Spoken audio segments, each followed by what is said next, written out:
In this video, you will learn how to get a fishing license in New York, determine the type of license you will need, decide if you need a residential, resident, non-resident or lifetime fishing license based on your age and residency. Visit the New York Department of Environmental Conservation or DEC. Go to the DEC licensing system, either online, by phone or in person, at an approved licensed vendor. Provide personal information. You'll need to supply your name, your address, date of birth and proof of residency when you're applying for the resident license.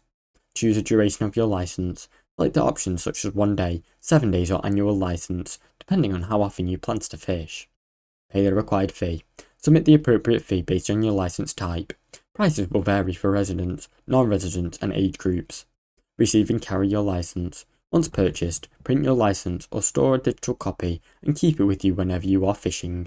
Now you know. Now you know how to get a fishing license in New York. Thanks for watching. Don't forget to like and subscribe.